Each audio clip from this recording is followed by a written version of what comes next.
Imagine waking up every day with a crystal-clear sense of purpose, not swayed by setbacks, unfazed by the chaos around you, and relentlessly focused on what truly matters. It sounds almost superhuman, doesn't it?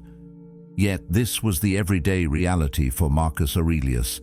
Now ask yourself this: why isn't that your reality? What's stopping you from living with that same unshakable clarity? Is it really the world around you, or is it what's going on inside you? The truth burns a little, doesn't it? Most people don't lack time, they lack direction. They don't lack motivation, they lack discipline. They let every mood, every opinion, every urge pull them like a leaf in the wind. And here's the part no one wants to hear. Self-discipline isn't something you're born with.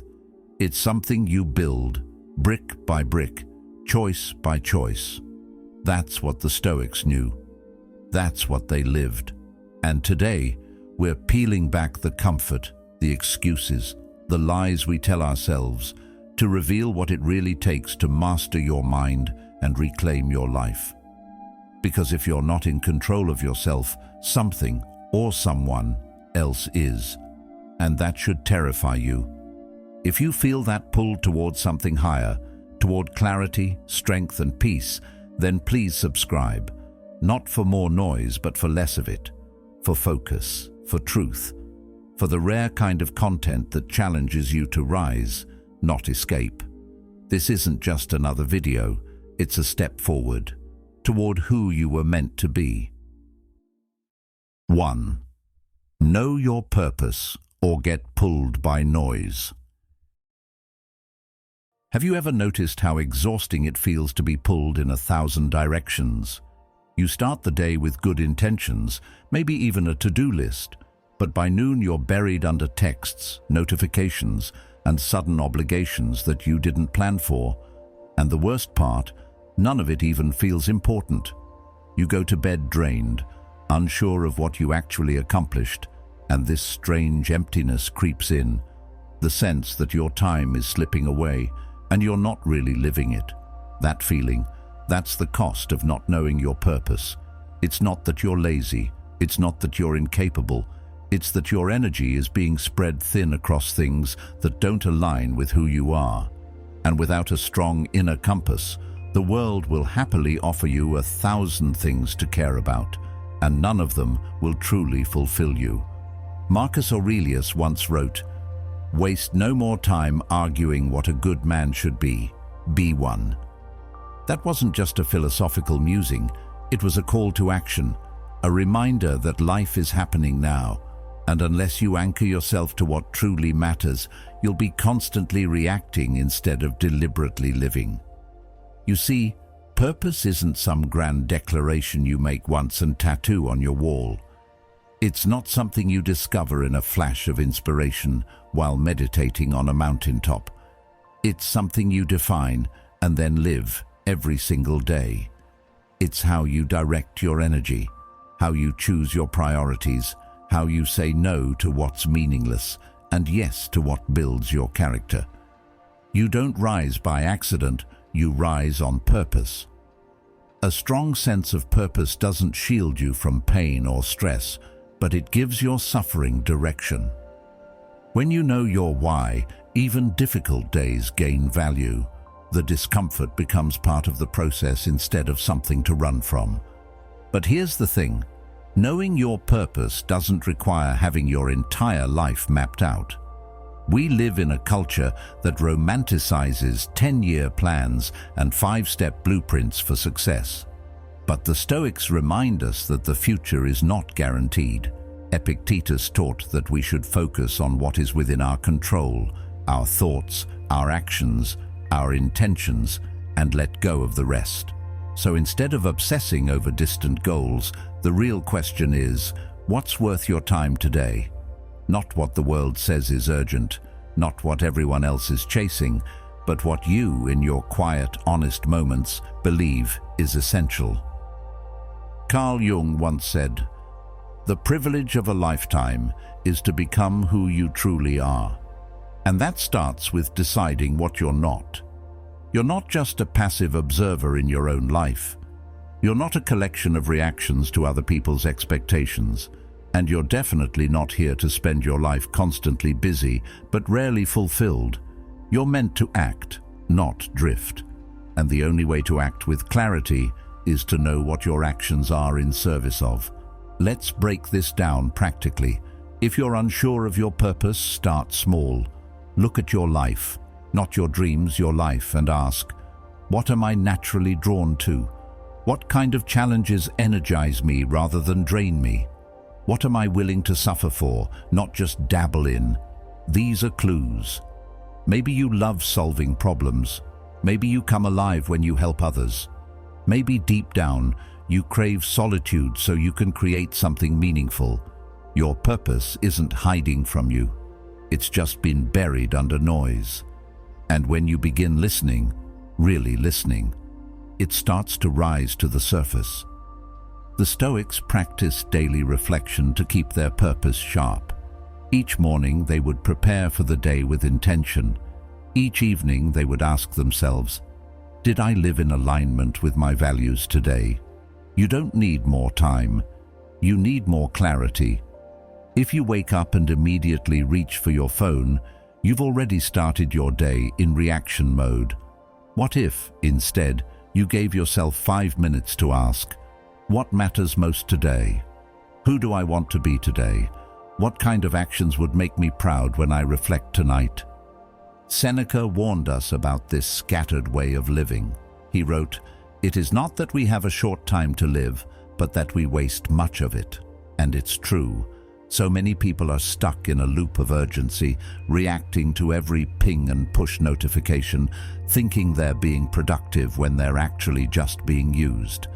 Your attention is your life. Where it goes, you go. And if you don't direct it with intention, the world will direct it for you. Let's say you identify a purpose today, to become more courageous, more kind, more creative. Great. Now make your actions align. When you hit a moment of resistance, pause and ask, does this choice align with who I'm trying to become? It's such a simple filter, but it can change your life. Because discipline becomes a lot easier when you're not just forcing yourself to grind. You're reminding yourself that every decision is either helping you build your ideal life or dragging you further from it. Even modern psychology supports this. Studies show that people with a clear sense of purpose are more resilient, more emotionally stable, and even live longer. Purpose gives meaning to effort. It makes sacrifice feel like investment.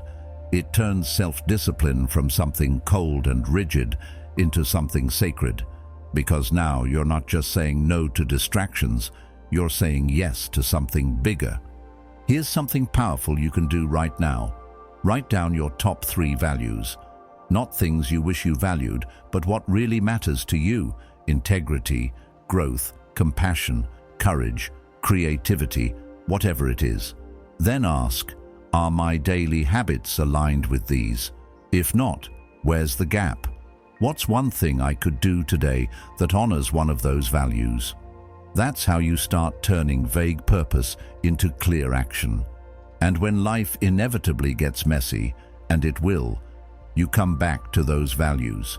You come back to that internal compass. That's what the Stoics did. They anchored themselves in virtues, not circumstances. Because circumstances change. Chaos is part of life. But values? Values are steady. They give you something to hold on to when everything else feels like it's falling apart. Chasing fleeting pleasure or avoiding discomfort isn't the point. Purpose doesn't always feel good. Sometimes it feels hard, but it always feels right. It's what wakes you up with clarity and lets you sleep with peace. So if you're feeling overwhelmed, scattered, pulled by everyone else's demands, pause. Ask yourself, what am I here to do? Not in the grand sense of legacy, but in the practical sense of today. What's the kind of person you want to be? What matters more than the rest? Start there. And if you stay consistent in answering that question, not only will you gain clarity, you'll gain power. quiet, steady, deeply grounded power. Because at the end of the day, as the Stoics remind us, it's not the external events that shape us, it's our internal decisions. And when your decisions are anchored in purpose, you become unshakable, not perfect, not immune, but clear, focused, and alive in a way most people never allow themselves to be. 2. Rely on yourself. Nobody's coming to save you. There comes a moment in life, usually after enough disappointments, enough delays, enough letdowns, when you realize something that's both terrifying and freeing. No one is coming to save you. Not your boss, not your partner, not your parents, not some magical version of your future self who has it all figured out, just you. And I know that sounds harsh, but really it's one of the most powerful things you can realize, because once you stop waiting for someone to hand you a better life, you start building one, piece by piece, habit by habit, decision by decision. That's where real self-discipline begins, not from outside pressure, but from internal conviction. From the moment you stop outsourcing your strength and start relying on the one person who's going to be with you for the rest of your life, you. The Stoics were very clear on this. Epictetus said, "No man is free who is not master of himself." And mastery doesn't come from leaning on others every time life gets heavy. It comes from developing your own inner structure, your own mental tools, your own standards. In fact, the Stoics saw relying too much on external forces, circumstances, people, praise, as a recipe for emotional chaos. Because what happens when those things disappear? What happens when the people you counted on fall short, or the system you believed in breaks down? If your sense of stability is tied to something outside of you, then you're never truly secure. You're always vulnerable, always one change away from collapsing. That's not strength. That's dependence dressed up as hope. Now, this doesn't mean you shut everyone out or try to live like some isolated monk. That's not the point. Stoicism isn't about rejecting help. It's about recognizing where your true control lies. Marcus Aurelius put it like this: "Look well into thyself. There is a source of strength which will always spring up if thou wilt always look." He wasn't preaching self-isolation. He was talking about sovereignty, about learning to be the kind of person who can accept help but doesn't need it in order to act. There's a massive difference. And let's be honest, many of us have fallen into this trap. We keep waiting for the perfect conditions, the right time to start, the right coach to show up, the right book to unlock everything, but that's just fear in disguise, fear dressed as preparation. And every day you wait is a day you could have taken action. Every day you lean on someone else's vision is a day you ignore your own. You don't need more information. You need more responsibility. Carl Jung said, "Your vision will become clear only when you can look into your own heart. Who looks outside dreams.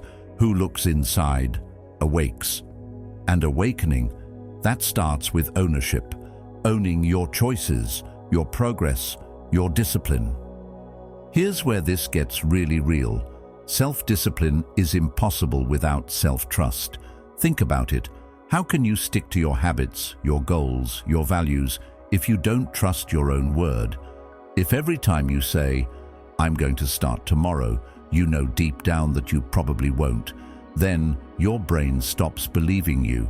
And if your brain doesn't believe you, then discipline becomes this exhausting uphill battle. But when you start keeping small promises to yourself, wake up when you said you would, finish the task you set, say no when you need to, you begin to rebuild that trust. Slowly, steadily, and over time, you stop needing outside pressure to move. You become self-propelled. That's when things change. Nietzsche once wrote, "He who cannot obey himself will be commanded." And that's a heavy truth. If you don't govern your own actions, someone else will do it for you. Whether it's society, your job, your addictions, or your fears. If you don't lead your life, something else will. That's why Stoicism places so much emphasis on self-governance, on being your own authority, because freedom, real freedom, doesn't come from doing whatever you want whenever you want. It comes from doing what's right even when it's hard. And that kind of freedom, that's built, not granted. So what does relying on yourself actually look like in daily life? It looks like building systems instead of waiting for motivation. It looks like taking initiative without being asked. It looks like being honest with yourself when you're slacking and gently but firmly getting back on track. It means turning down shortcuts that don't serve your long-term growth. It means being your own coach, your own cheerleader, and sometimes your own drill sergeant. It means replacing excuses with action, not because someone's watching, but because you are. Psychologist William James, often called the father of modern psychology, said, "A man has as many social selves as there are individuals who recognize him." But Stoicism would flip that. It would say, the only self that matters is the one you recognize when no one else is looking. That's who you're accountable to. That's who you're building discipline for. And when that version of you becomes strong, solid, reliable, consistent, everything else falls into place. You stop needing approval. You stop chasing validation. You stop waiting for someone to tell you you're ready. You just start. And yes, it's uncomfortable. Taking full responsibility means you can't blame anyone anymore. You can't say, "I failed because they didn't help me," or "I stopped because no one believed in me." That's over. You're not in the blame game anymore. You're in the building game. And building is slow, it's repetitive, it's gritty, but it's also honest. There's no confusion. Either you did the work or you didn't. And that kind of clarity is rare in a world that thrives on noise. Now, here's the secret that most people miss. The more you rely on yourself, the more powerful your connections with others become. Because you're not coming from a place of neediness. You're not clinging to people out of fear. You're choosing relationships based on values, not dependency. You bring strength into the room, not just demands. And that kind of energy, it attracts people who are also rooted in themselves. It creates partnerships, not rescues, mutual respect, not emotional debt. The Stoics understood this deeply. They weren't loners. They valued community, friendship, mentorship, but only when it was built on strength, not reliance. Seneca wrote, "Associate with people who are likely to improve you." But how can you improve if you're always leaning, if you're always waiting? You have to become someone worth associating with. Someone who lifts others not by preaching, but by example. So if you're stuck in a cycle of procrastination, second-guessing or blame, here's your reset button. Start where you are, with what you have, and take full ownership of your next decision. Don't look for the perfect plan. Don't wait for the green light. Just do the next right thing. Make the call, clean the room, finish the set, write the page, and then do it again tomorrow. That's how self-reliance is built. Not in one big moment, but in thousands of small ones. So here's the challenge. For the next 7 days, make a promise to yourself every morning. Something small but meaningful. And then keep it. Track it. Celebrate it. And watch how your self-trust begins to grow. Watch how your energy shifts from scattered to grounded. Watch how you begin to move. Not because someone told you to, but because you decided to. Because once you truly rely on yourself, everything changes. You stop waiting, you stop needing, you start leading, and that's when discipline stops being a burden and becomes your superpower. 3. Show up even when you don't feel like it. There's a pattern most people never notice, and it quietly runs their lives. It's this invisible belief that you have to feel like it in order to do it. That motivation needs to show up first, like some magical wave of energy, before you take action. But what happens when it doesn't? What happens on the days you feel flat, tired, discouraged, or just disconnected? Most people wait. They scroll. They distract themselves. They tell themselves tomorrow will be better. But days become weeks. Weeks become months. And before they know it, they're still stuck in the same place, wishing for a breakthrough that never comes. The truth is, if you only show up when you feel like it, you'll never build anything that lasts. Not a career, not a relationship, not self-respect. Because feelings are unpredictable. They rise and fall like the weather. But discipline is the decision to show up anyway. The Stoics understood this in a way we still struggle with. They lived in a time of constant uncertainty, danger, and discomfort. But they didn't wait to feel inspired. They lived by principle, not preference. Marcus Aurelius wrote in Meditations, "At dawn, when you have trouble getting out of bed, tell yourself, 'I have to go to work,' as a human being." That line cuts through every excuse, because it's not about being in the mood. It's about rising to meet your role in the world, regardless of how you feel. You don't wait for comfort. You create it through commitment. You don't wait to be great. You practice being consistent. It's strange how modern life has made consistency feel boring. We're so used to instant results and viral success stories that the quiet, steady grind seems unappealing. But think about anything truly worth having. Health, love, purpose, self-mastery. None of it happens overnight. It's built over time, through repetition, through showing up when no one's watching. Carl Jung said, "You are what you do, not what you say you'll do." And that's the hard truth most people avoid. You're not your dreams. You're not your ideas. You're not your potential. You are your habits. You are what you do, especially when it's hard. Showing up isn't glamorous. It's setting your alarm and getting out of bed, even when your body begs for more sleep. It's writing a page even when your mind feels empty. It's doing the workout when your motivation is at zero. It's sticking to your values in conversations when it'd be easier to just nod and agree. It's not about intensity, it's about identity. You do the thing, not because it's easy, not because it's exciting, but because it's who you are now. That shift is everything. When you move from "I have to" "this is what I do," you start becoming the kind of person who keeps promises to themselves. One of the most practical Stoic ideas is the concept of duty. Marcus Aurelius often reminded himself that each day is a fresh chance to live according to nature. That is, to do what a human being is meant to do. To think clearly, to act justly, to persist with courage. He wasn't talking about grand gestures. He meant the small daily efforts, the way you respond to frustration, the way you carry yourself when no one's around, the way you choose to face difficulty without complaint. The Stoics didn't wait for life to be convenient.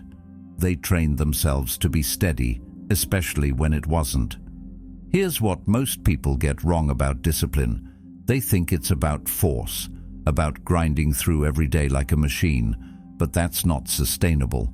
The real secret is presence. When you show up, even in a small way, with attention, something shifts. Washing the dishes becomes an act of mindfulness. Writing one paragraph becomes a declaration of progress. Stretching your body becomes a form of self-respect. You don't need to do it all. You just need to do something and do it on purpose. Consistency isn't about intensity, it's about integrity. You don't stumble into excellence, you train for it. And training happens daily, even when you're tired, distracted, or discouraged. Especially then, because anyone can act inspired when things are going well. The question is, who are you when it's dull, when no one's clapping, when the reward is still far away? That's when your character is being built, not by the outcome, but by the effort. Even modern psychology backs this up. Researchers have shown that habits formed by consistent, repeated action shape our identity far more than random bursts of motivation. James Clear, author of Atomic Habits, wrote, "Every action you take is a vote for the type of person you want to become." So, what are you voting for today? Because skipping the gym, skipping your writing, skipping your quiet reflection, it's not just missing a task. It's casting a vote for the version of yourself that stays stuck. But every time you show up, even for 5 minutes, you're building something stronger. And it's important to note, showing up doesn't always mean crushing it. Some days you'll be sharp, other days you'll barely crawl through. That's fine. The Stoics didn't demand perfection. They aimed for alignment. Did you do what you said you would, to the best of your ability, in this moment? That's enough. Seneca said, "It is not because things are difficult that we do not dare. It is because we do not dare that they are difficult." Sometimes the hardest part isn't the task, it's starting, and once you begin, momentum takes over. The trick is to stop arguing with yourself about whether or not you feel like it. So what's stopping you from showing up today? Are you waiting for the perfect mood, for inspiration to strike, for everything to feel aligned? That's not discipline, that's dependency. That's building your progress on a fragile foundation. Life won't hand you the perfect schedule or the perfect mood. It will hand you moments. And the ones you use well, those are the ones that change you. Showing up is spiritual too. It's you declaring, in the face of noise and chaos, "I still choose to be here. I still choose to try. I still choose to honor my process." It's an act of quiet rebellion against laziness, fear, and passivity, and over time those moments stack. One paragraph becomes a book. One workout becomes a transformation. One honest conversation becomes a healed relationship. And one day, without realizing it, you'll look back and realize you became the kind of person you once looked up to. Not through luck, but through showing up. So if today feels heavy, if your energy is low, if your mind is foggy, show up anyway. Do one small thing, not to impress anyone, not to prove anything, but to become the kind of person who doesn't run from resistance, the kind who shows up and builds, one action at a time. Because that's how you earn your own respect. That's how you build real confidence, not from hype, not from applause, but from doing what needs to be done, especially when it's not easy, especially when it's boring. That's when it counts the most. That's when you become unshakable. That's when you become you. 4. Choose discomfort on purpose. There's a quiet truth most people avoid. Comfort is addictive. It lulls you.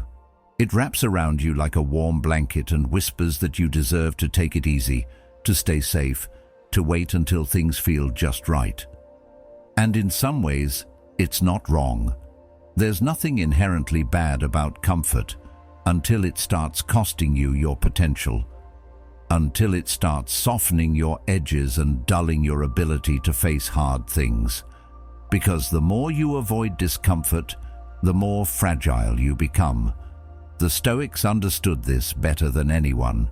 They didn't romanticize suffering, but they didn't fear it either. In fact, they chose it on purpose. Voluntary discomfort was a core part of their training, not to punish themselves, but to prepare themselves. Life doesn't care if you're ready. It will test you, with or without your permission. And when it does, the question is simple. Are you mentally tough enough to handle it, or will you collapse at the first sign of resistance? Seneca practiced sleeping on the ground once a month. He wore rough clothing, ate the simplest food, and deliberately exposed himself to what most people would call unnecessary hardship. But he didn't do it because he was a masochist. He did it to remind himself that he could endure the worst and still be okay. He once wrote, Set aside a certain number of days during which you shall be content with the scantiest and cheapest fare. And ask yourself, is this the condition I feared? In other words, when you face what you fear voluntarily, it loses its power over you. You become more stable, less reactive, more in control, and in a world that constantly sells you ease and escape, that kind of inner strength is rare. We've been conditioned to believe that pain is always a sign of something going wrong, that if something feels uncomfortable, we should avoid it. But pain isn't always a signal to run, it's often a signal to grow. Carl Jung once said, "There is no coming to consciousness without pain. That hits hard because growth demands friction. You don't build strength by sitting still. You don't develop discipline by choosing the easy way every time. You build it by stepping into the resistance on purpose again and again until discomfort becomes something familiar, not something to fear." Think about it. The best lessons in life often come from the hardest experiences. Heartbreak teaches you emotional depth. Rejection teaches you humility. Struggle teaches you creativity and grit. But what if you didn't wait for life to hand you those lessons? What if you created your own training ground? Small, intentional moments where you chose to be uncomfortable, not because you had to, but because you wanted to grow. That's what Stoics did, and it's what we can still do today. Try skipping a meal once in a while, not because you forgot, but because you want to train your hunger. You want to feel it and realize you won't die, or leave your phone at home for a day. Let your brain itch with the urge to check it, and just sit with that. Or take a cold shower and breathe through the shock, knowing that your comfort zone just got a little wider. These aren't life-altering acts on their own, but they send a powerful message to your nervous system. I'm not afraid of discomfort. I can choose it. I can sit with it. I can move through it and come out stronger. Modern psychology backs this up. Studies on mental toughness show that resilience is like a muscle. It gets stronger with stress, but only if the stress is applied in small, controlled doses. This is called hormesis, and it's the idea that low-level stressors actually make us healthier and more adaptable. That's the genius behind voluntary hardship. You're not traumatizing yourself.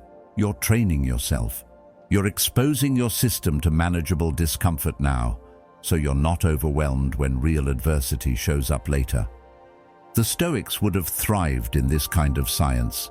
They knew what too many people forget, that avoiding pain doesn't eliminate it, it only delays it. And when it does come, it comes harder, because you've lost the tools to deal with it. Marcus Aurelius, who ruled during plagues, wars, and political betrayal, said, "The impediment to action advances action. What stands in the way becomes the way." That's not just poetic. That's strategy. That's turning obstacles into opportunities. And you can't do that if you're addicted to comfort. You can't do that if every minor stress sends you spiraling. But let's be real. Choosing discomfort isn't easy.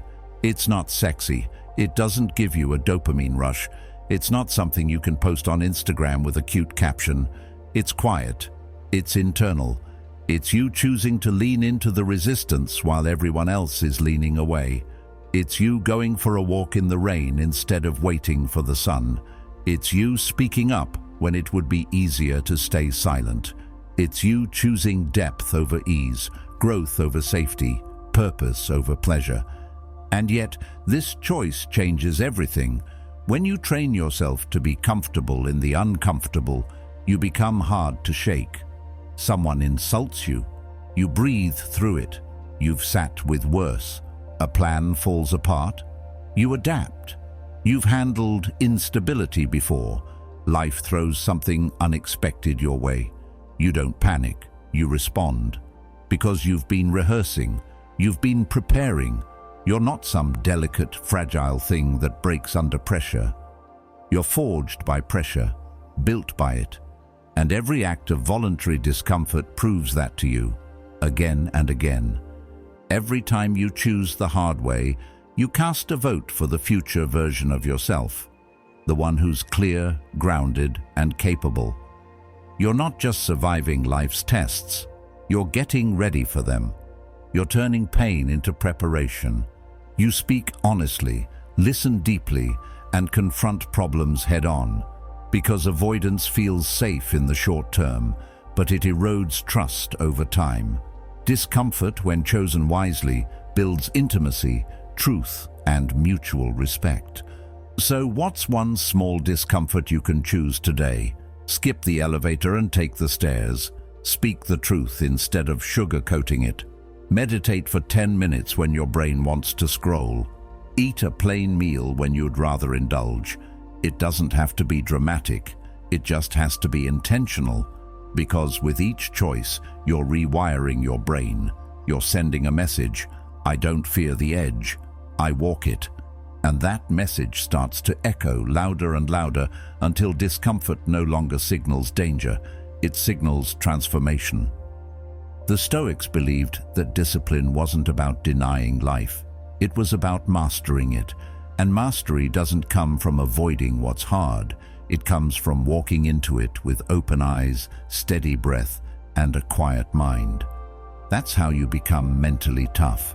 That's how you build real resilience, not by chance, not by accident, but by choosing discomfort on purpose, every day, one small challenge at a time, until one day you realize the storm doesn't shake you anymore. You've become the storm. 5. Control what you can, release what you can't. You ever notice how quickly a perfectly good day can fall apart? You spill coffee on your shirt, someone cuts you off in traffic, your boss sends a snarky email. Suddenly your peace is gone and you're spiraling. One little thing goes sideways and your whole mood gets hijacked. It's frustrating, right? Because you were trying. You were doing your best. But the world didn't cooperate. And that's the trap, believing that peace comes from things going your way. That calm depends on everything being under control. But what if it's not about controlling everything? What if it's about learning to control what actually belongs to you and letting the rest go? That's the Stoic move. That's the real flex. Stoicism teaches us that the root of so much stress and disappointment comes from confusing what's in our control with what isn't. Epictetus said it plainly: some things are up to us and some things are not. That one sentence, if truly understood, can change your life. It's not just good advice, it's a way of seeing the world. When you stop pouring energy into things you cannot change, you create space. Space to breathe, space to act, space to respond, instead of just reacting. You stop trying to wrestle the world into shape and start shaping yourself instead. Think about how often we waste our energy. We stress over someone else's opinion. We replay an awkward conversation 10 times in our head. We try to micromanage how others see us or obsess over outcomes we can't fully control. And it's exhausting, because no matter how hard you try, people will still misunderstand you, plans will still change, life will still throw curveballs. Carl Jung once said, "What you resist persists." And the more you try to control what's not yours to hold, the more resistance you create. The more tension builds up in your mind and body. And for what? Nothing changes, except now you're anxious and burnt out. What Stoicism offers instead is a filter. Before you react, pause and ask, is this within my control? If the answer is no, let it go. If the answer is yes, handle it. That simple practice, used daily, can bring you more peace than a weekend retreat or a motivational talk ever could. Because it's practical, it gets to the root of what's actually messing with your head. You don't need to control the weather, you just need a good jacket. You don't need to control traffic, you just need to breathe and leave earlier next time. You don't need to control how others act, You just need to stay aligned with your own principles. Marcus Aurelius wrote, "You have power over your mind, not outside events. Realize this, and you will find strength." Notice that he doesn't promise you'll find control. He promises strength, because strength isn't about changing your environment. It's about adapting to it. It's about showing up with clarity and resilience, even when things don't go your way. And that starts with knowing where your power actually lives. Modern psychology echoes this too. The concept of locus of control is all about where people believe their power resides.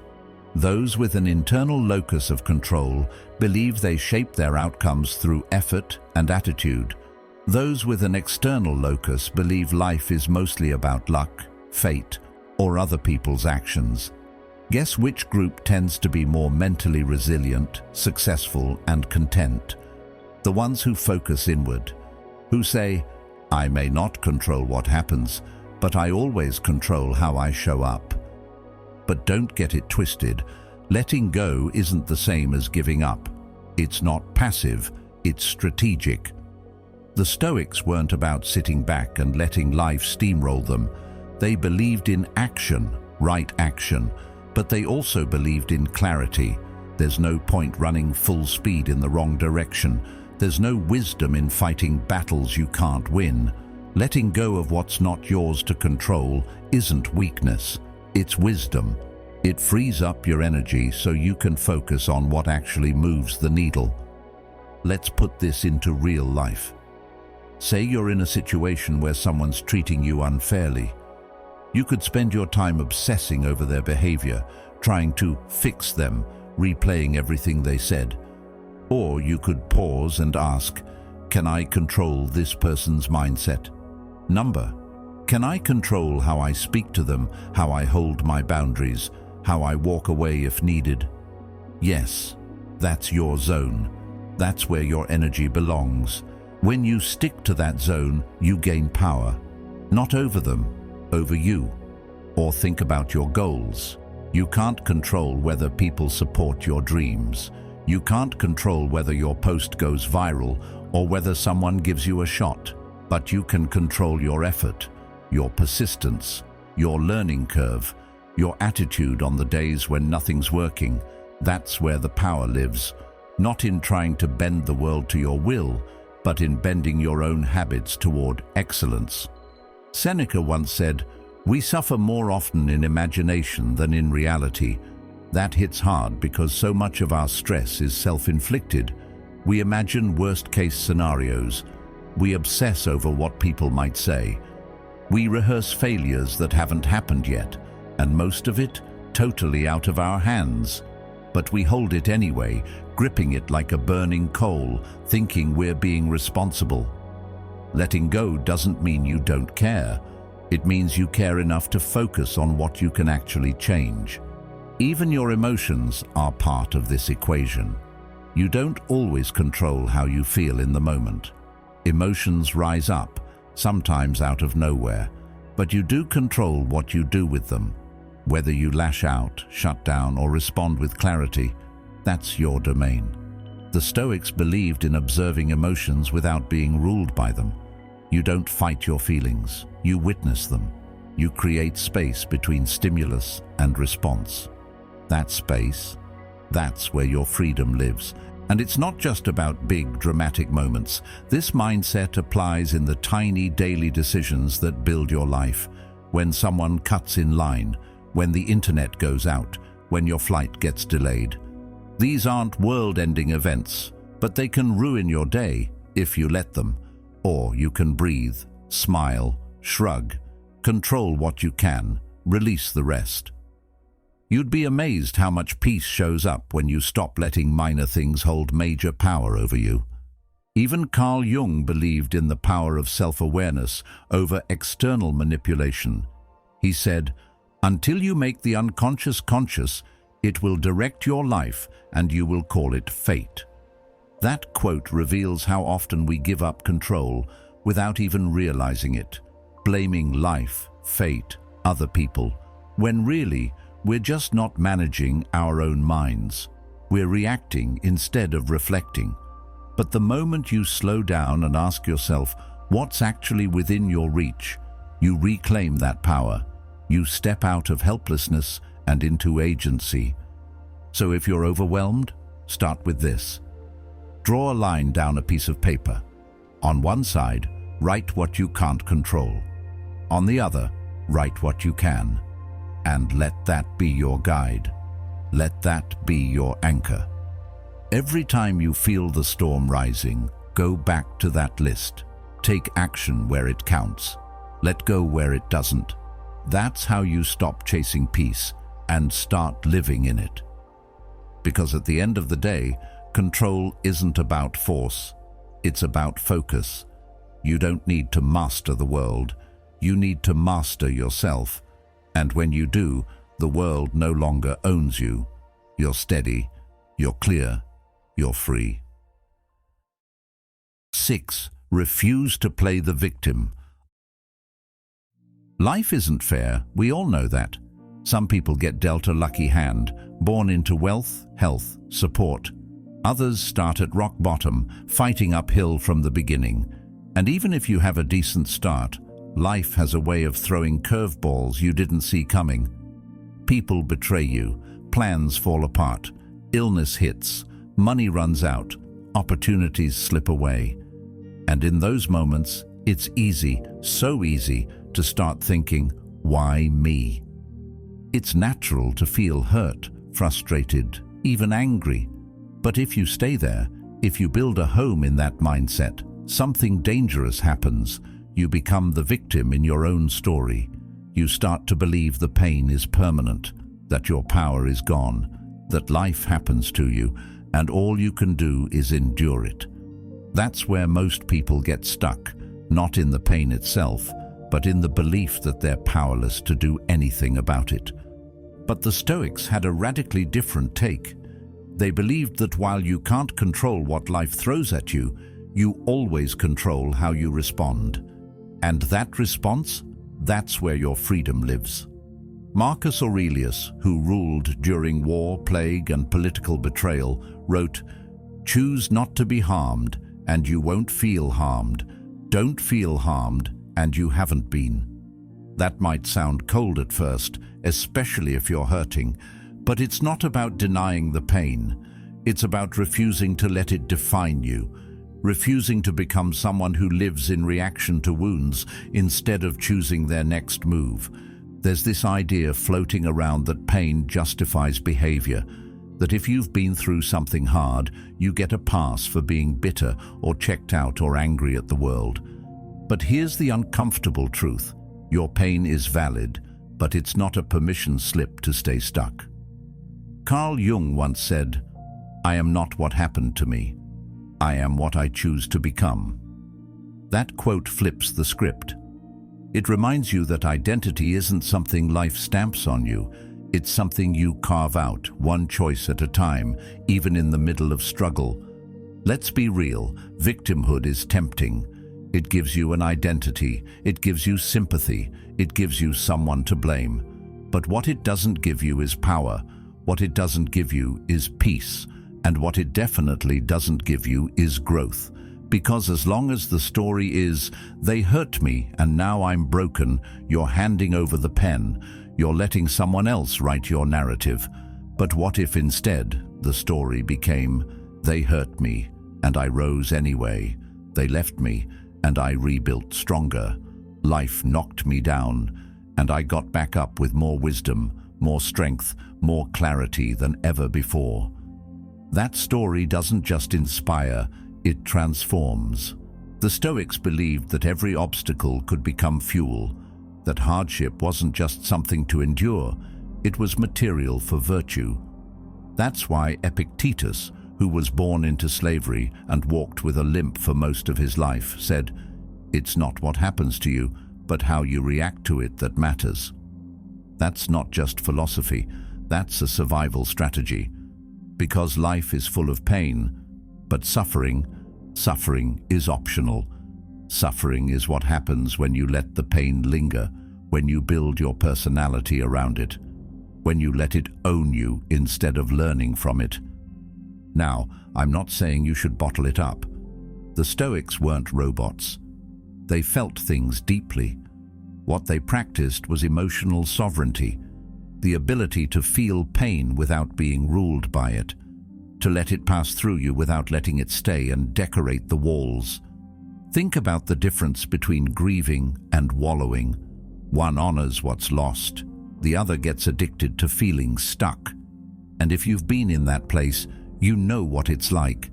It's heavy, it's draining, and it starts to feel like your identity. But you are not your worst moment. You are not your trauma. You are not what they did to you. You are what you do next. That's where power lives, not in pretending everything's okay, but in refusing to let it break you. And this isn't just Stoic wisdom, it's echoed in modern psychology. Therapists talk about post-traumatic growth, the phenomenon where people, after going through extreme hardship, actually emerge stronger, wiser, more compassionate. Why? Because pain forced them to face themselves. It stripped away illusions. It clarified their values. It made them take their growth seriously. And that transformation, that starts the moment you stop asking, "Why is this happening to me?" and start asking, "What can I learn from this? How do I rise from here?" You have to stop hoping for the past to rewrite itself, because it won't. The healing won't be perfect. The climb won't be clean. But the power you build along the way, that's yours to keep. So how do you start shifting out of victim mode? It begins with awareness. Notice the stories you're telling yourself. Are they rooted in helplessness or growth? Are you rehearsing your pain or rewriting your power? Next, take responsibility, not for what happened, but for what happens next. Your healing is your job. Your peace is your responsibility. That doesn't mean you go it alone, but it does mean you stop waiting for someone else to fix it for you. The Stoics practiced reflection every day. They asked, "Did I act according to my values today? Did I let emotion control me? Did I live with integrity even when things were hard?" That kind of daily inventory is powerful.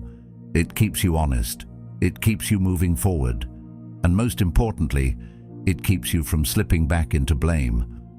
So if you've been through something, if life's hit you hard, don't hide it, but don't let it shrink you either. Use it, mold it, build with it. Let it teach you compassion, patience, focus, resilience. Let it sharpen your edges and deepen your wisdom. That's how you turn pain into purpose. That's how you take your power back. 7. Delay gratification, build freedom. There's a strange trick our minds play on us. We know what's good for us. We know what we should be doing. But in the moment, when the phone buzzes, the snacks are calling, the couch looks cozy, it's like our whole brain short-circuits. Suddenly, we're choosing what feels good right now over what actually matters. One more scroll, one more bite, one more excuse. We tell ourselves we'll get to the important stuff later, but later turns into never. And slowly, quietly, we start trading our potential for pleasure, not because we're weak, not because we're lazy, but because no one taught us how to master the space between impulse and action. That space is where freedom lives, and that's exactly where the Stoics focused their energy. Stoicism teaches us that the enemy of a strong life isn't hardship, it's indulgence. Comfort, when overused, doesn't nurture us, it numbs us. Because here's the hard truth. Every time you give in to an impulse, you reinforce the belief that your desires control you. But every time you delay gratification, you take that power back. This isn't about becoming joyless or rigid. The Stoics weren't anti-pleasure. They just believed in choosing the right kind of pleasure, the kind that endures. Epictetus warned that pleasure can become a trap, something that enslaves us if we pursue it blindly. He said, "Freedom is the only worthy goal in life. It is won by disregarding things that lie beyond our control.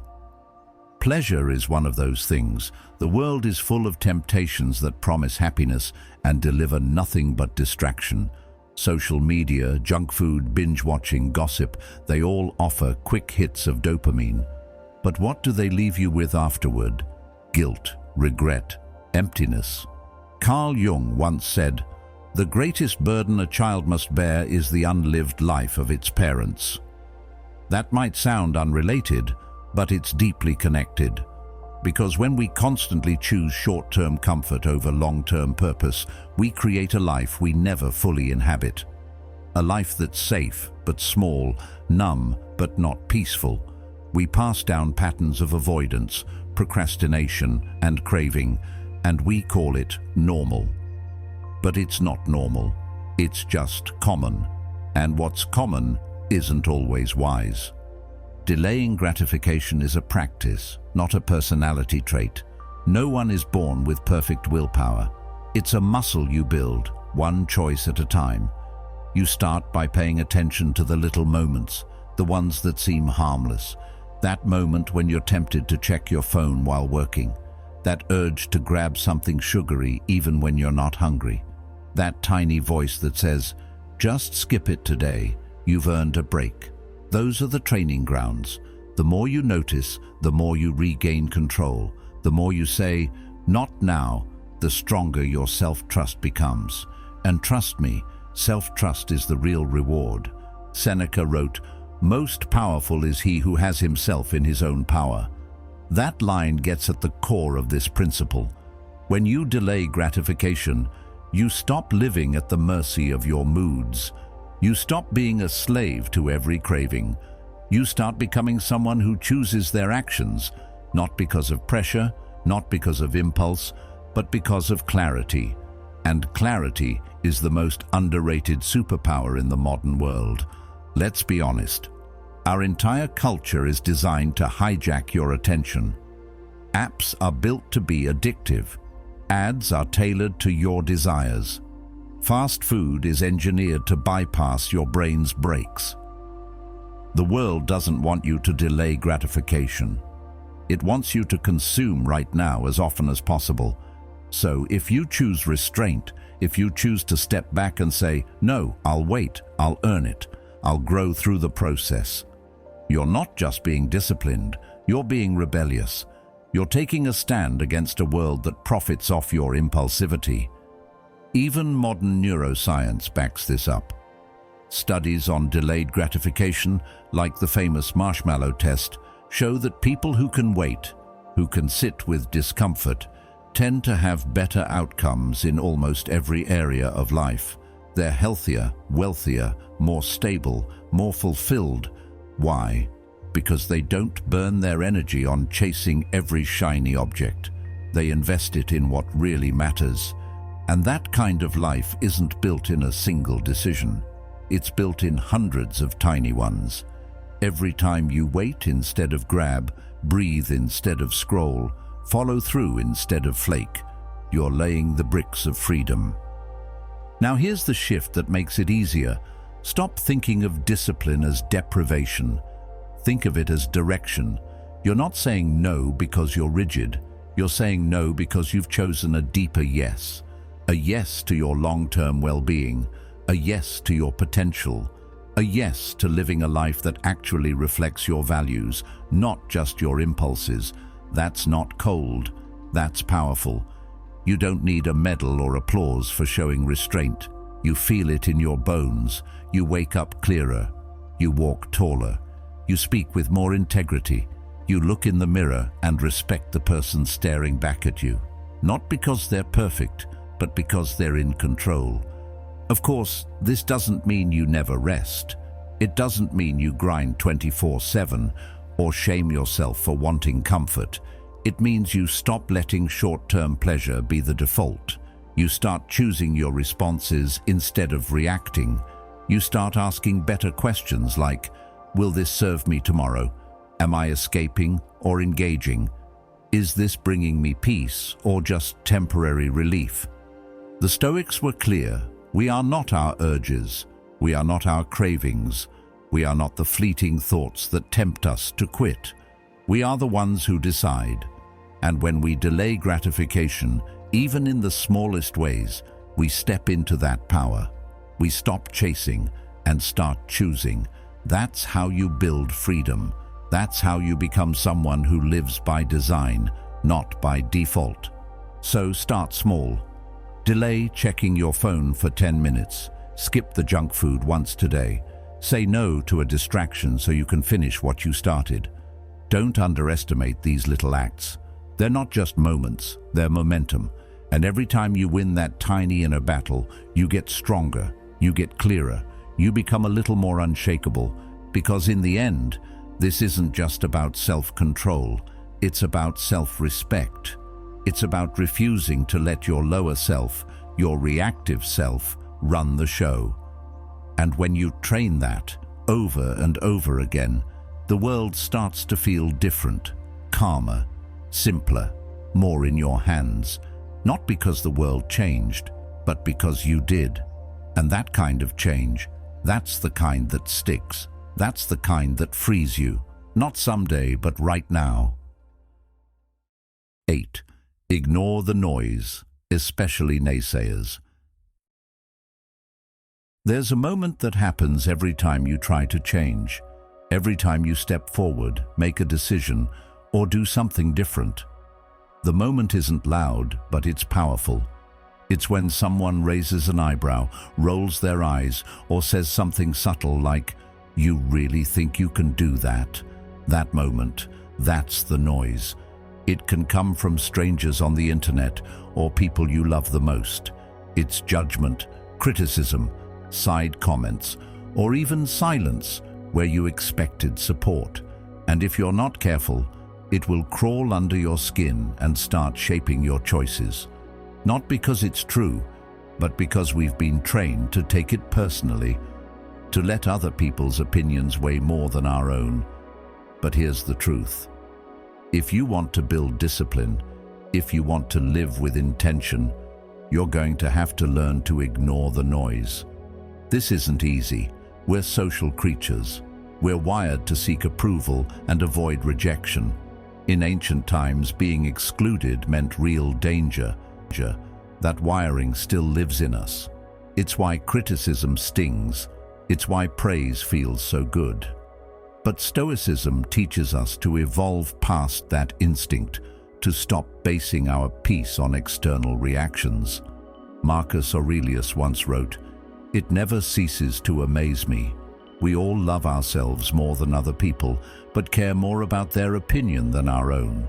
That line hits deep, because it reveals the contradictions so many of us live with. We say we want freedom, but hand the keys to everyone around us. The Stoics didn't believe in isolating themselves. They weren't outcasts. They were leaders, thinkers, and family men. But they drew a line. Their identity wasn't for sale. They didn't need the crowd to clap before they acted. They aimed to live with virtue, not validation. And that's the shift. When your goal stops being popularity and starts being integrity, the noise loses its grip. Let's get practical. Say you decide to make a change, start a new routine, quit drinking, launch a business, speak your truth. It's almost guaranteed someone will doubt you, not always out of malice, but because your change threatens their comfort. Your discipline challenges their excuses. Your clarity reflects their confusion. And instead of dealing with their discomfort, they project it onto you. They mock, minimize, or question, not because you're wrong, but because you're different. And difference scares people. Here's the trap. Trying to silence the noise by pleasing everyone. It never works. You say yes when you mean no. You water down your voice. You live a life that's technically fine, but never truly yours. And after enough time, the voice you start ignoring isn't theirs. It's your own. Your intuition, your calling, your truth. That's the cost of approval. It comes at the expense of authenticity. So how do you build the courage to ignore the noise? You start by deciding who gets a seat at your table. Not everyone's opinion deserves your energy. Create what Brené Brown calls a square squad, a small group of people whose input actually matters because they know your values and your vision. Everyone else? Background noise. Let them talk. Let them doubt. You don't owe them an explanation for living your truth. In today's world, where everyone has a platform and a comment section, staying grounded in who you are is revolutionary. It's easy to join the crowd. It's easy to say what's popular, but discipline requires focus. And focus requires silence. Not from the world, but from within. When your inner voice becomes louder than the world's opinions, that's when you start moving differently. Even in modern psychology, we see how detrimental it is to base our identity on external validation. It leads to anxiety, insecurity, burnout. Why? Because you're constantly performing. You're always adjusting your behavior to match the shifting preferences of others. That's not growth, that's survival mode. But discipline, real growth, that comes from choosing your path and sticking to it, whether the world claps or walks away. Here's something powerful the Stoics understood. Most of the time, the criticism isn't even about you. It's a mirror. You represent something they haven't figured out how to face. Your commitment highlights their inconsistency. Your action exposes their inaction. And instead of owning that, they lash out. That's not your problem to fix. That's not your weight to carry. When you start filtering out the noise, something amazing happens. You begin to hear yourself again. You remember what you value, what you believe in, what you're capable of. And from that place, you move with clarity, not arrogance, not defensiveness, just quiet, grounded conviction. That's what the Stoics aimed for. Not ego, not performance, but presence. So if the world is barking at your progress, let it bark. If people are gossiping about your choices, let them talk. You've got work to do. And if you stay disciplined, stay anchored, stay true, you'll start seeing results that speak louder than words ever could. And by the time they realize you were serious, you'll be too far ahead to hear the noise anymore. Because in the end, it's not about proving them wrong. It's about proving yourself right, living in alignment, staying focused, and building a life that makes you proud. That's the only voice that truly matters. And once you learn to trust it, the rest becomes background static. Just wind at your back as you walk your path. 9. Emulate the wise, not the loud. Ever notice how the loudest voices often say the least meaningful things? We live in a world where volume gets mistaken for value. The more someone shouts, the more attention they get. But attention doesn't equal wisdom. And just because someone has a microphone or a following doesn't mean they have a message worth absorbing. Real growth, real self-discipline comes from choosing your influences with care. It's about being intentional with who you watch, who you listen to, and who you model your life after. Because, like it or not, we become like the people we surround ourselves with, online and offline. Marcus Aurelius made this incredibly clear in the opening of his Meditations. He listed all the people who shaped his character, his mentors, his teachers, even his family members, and outlined the specific virtues he learned from each one. Patience, integrity, simplicity, courage, kindness. He didn't just respect them, he studied them. He copied their behavior, their mindset, their way of showing up in the world. He didn't try to invent a new way to be good. He simply learned from those who already walked the path well. That's not weakness, that's wisdom. We tend to think of role models as a childhood thing, something for kids who are figuring out the world. But the truth is, we never stop learning through imitation. The only difference is that, as adults, we often do it unconsciously. We pick up habits, attitudes, even values just by being around certain people or content. That's why it's dangerous to let the loudest, flashiest voices guide your attention, not because they're all bad, but because many of them are empty. Influencers who look polished but lack principles, celebrities who preach self-love but live for external validation, coaches who sell motivation but haven't lived discipline. Stoicism challenges that. It reminds us to look beyond the noise, to look for depth, to look for proof.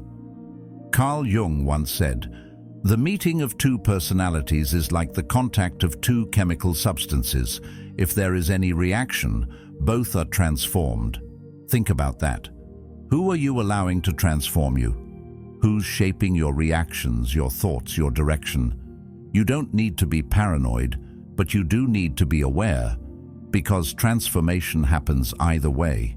You're either growing into your potential or absorbing someone else's limitations. There's no middle ground. So how do you choose better influences? Start by observing, not idolizing. Watch how disciplined people live. How do they handle stress? How do they speak about others when no one's listening? How do they treat their time, their health, their promises? Look for those who are calm in chaos, kind without weakness, clear without arrogance. They exist. You just have to pay attention. And when you find them, don't just admire them, study them. Ask, what mindset allows them to stay steady when others fold? What habits do they keep no matter how they feel? These aren't superhumans. They're humans who chose virtue over ego again and again. But you should be intentional, especially when it comes to your mental environment.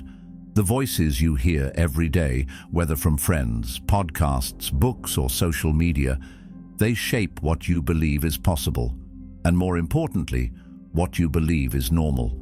If you only follow people who glorify hustle but never rest, you'll burn out thinking you're just not trying hard enough. If you surround yourself with cynics, you'll start doubting your own dreams. But if you immerse yourself in wisdom, in discipline, in patience, in long-term thinking, you begin to shift, slowly, quietly, powerfully. There's also a subtle trap in idolizing charisma over character. Some people have a magnetic energy. They're confident, bold, articulate. They can draw a crowd without saying much of value. And that's fine, unless you start copying them. Because charisma might win attention, but it doesn't build character. The Stoics weren't interested in being impressive. They were interested in being honest, in living a life that felt strong on the inside, not just looked good on the outside. You might be wondering, how do I know who to trust, who to follow? Start with one question. Does this person live what they preach? Not just once, consistently, especially when it's hard. That's where true discipline shows. Not in the highlight reel, but in the moments no one sees. And if you can find even one person like that, one real-life model of quiet strength and integrity, you're lucky. But even if you can't, the beauty of our time is that we can access the wisdom of the ages. Read Marcus, read Seneca, read Epictetus. Their voices have outlasted empires. Why?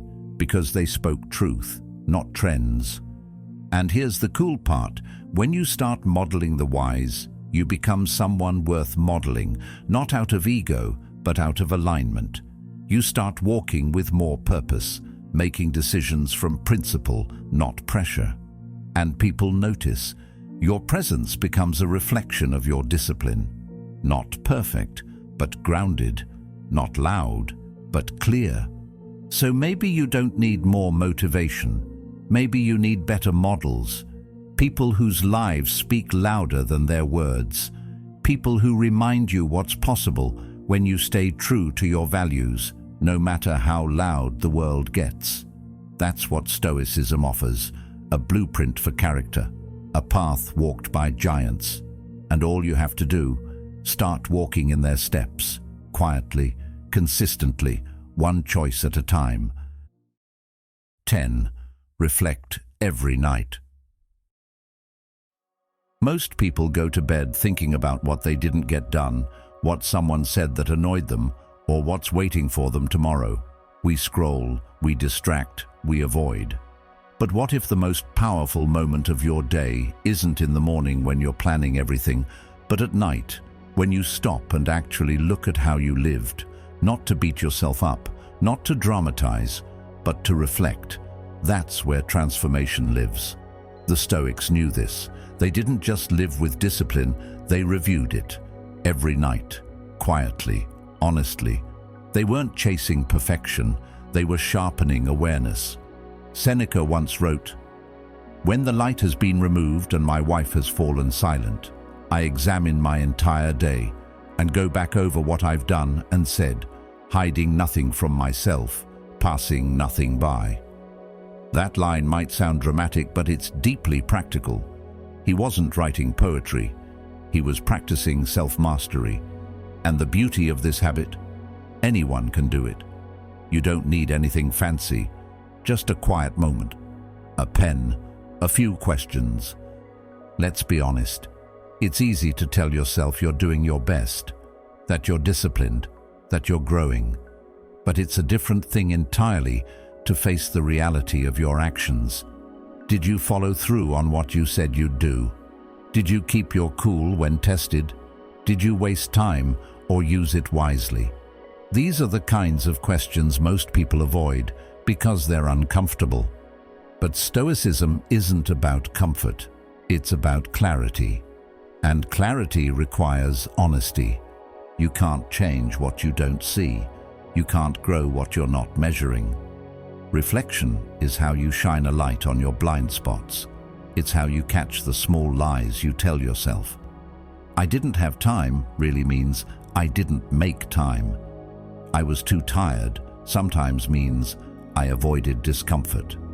When you write these patterns down day after day, you start to see yourself clearly. And that's when things start to shift. But reflection isn't about shame. It's not about calling yourself a failure. It's about collecting data. You're not the judge. You're the observer. Just like an athlete watches the game tape, not to feel guilty, but to get better. Your journal becomes your coach, your mirror, a place where you can celebrate wins, acknowledge slips, and recalibrate. That's how discipline gets reinforced, not by forcing yourself, but by understanding yourself. Marcus Aurelius kept a journal not for the public, but for himself. Meditations wasn't a book, it was a series of private notes, reminders to stay grounded, to stay virtuous, to stay disciplined in the face of chaos. Think about that. If the Emperor of Rome made time to reflect, what excuse do we really have?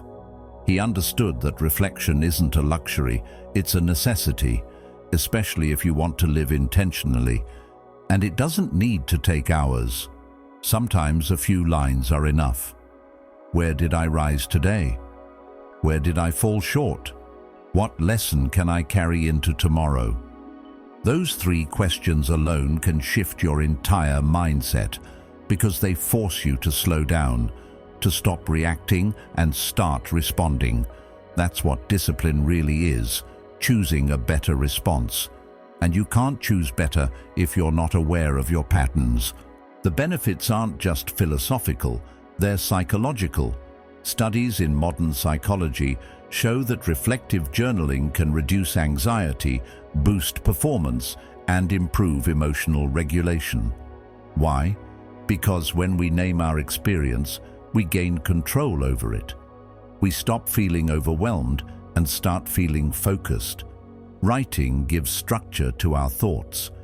It takes the chaos in our heads and lays it out in front of us, where we can actually work with it. But here's the part most people miss. Reflection is only useful if you're honest. You can't just write what sounds good. You have to write what's real. I procrastinated on that task because I was afraid it wouldn't be perfect. I snapped at that person because I was already stressed and didn't take a breath. I didn't follow through because I let comfort win. That kind of honesty is uncomfortable, but it's also freeing. Because once you name it, you can face it. And once you face it, you can fix it. Reflection is how you access what lies within.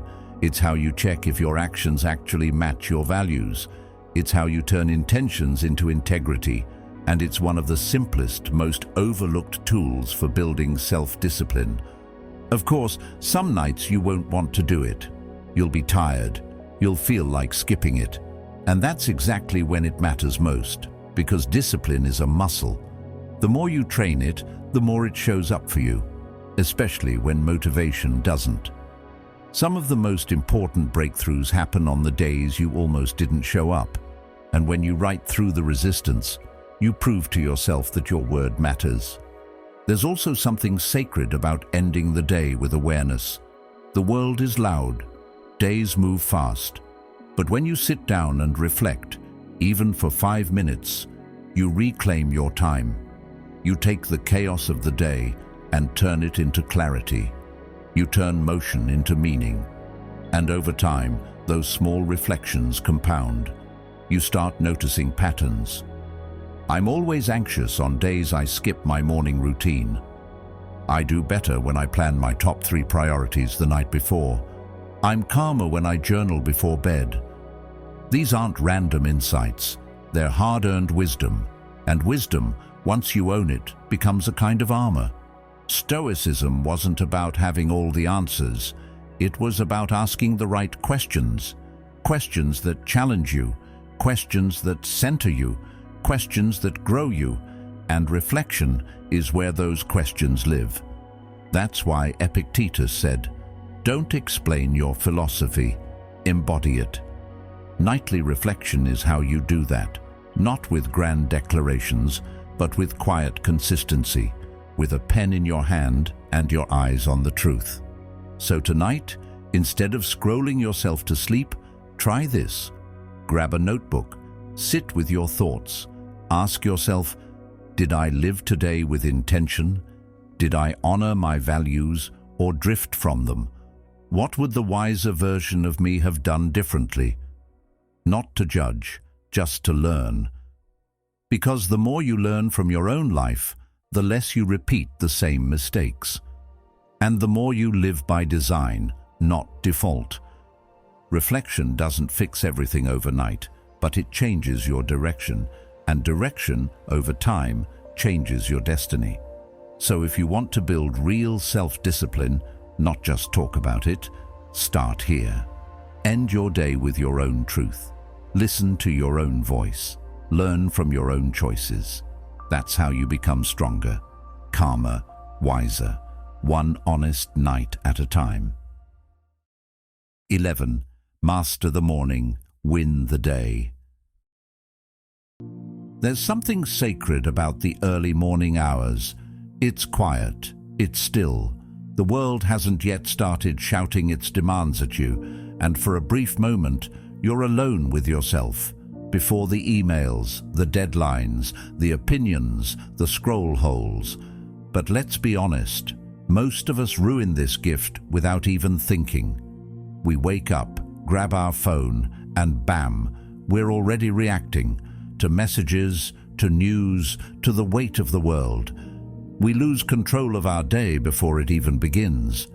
And then we wonder why everything feels chaotic, rushed, and overwhelming. But what if that first hour could be different? What if instead of reacting, you chose to lead? The Stoics were masters of internal control, and they understood the importance of preparing your mind before you step into the world. Marcus Aurelius, before dealing with armies, politics, and the pressures of an empire, would start his mornings with reflection. He'd write to himself, not for anyone else, but as a way of strengthening his inner framework. He reminded himself, "When you arise in the morning, think of what a precious privilege it is to be alive, to breathe, to think, to enjoy, to love." That's not just poetic, that's powerful. He was setting his mind to gratitude and focus before the noise of the day could steal it. Think of your morning as a foundation. A shaky foundation leads to a shaky structure. But if you start solid, Everything built on top has a better chance of holding up. And here's the truth. You don't need to wake up at 4 a.m., meditate for 2 hours, or drink mushroom coffee while hanging upside down. You just need a routine that centers you, something that reminds you of who you are and what matters before the world tells you who to be and what to care about. Carl Jung said, "Who looks outside dreams, who looks inside awakes." That's what mornings are for, waking up on the inside. It's your time to check in with your own values, not just your inbox.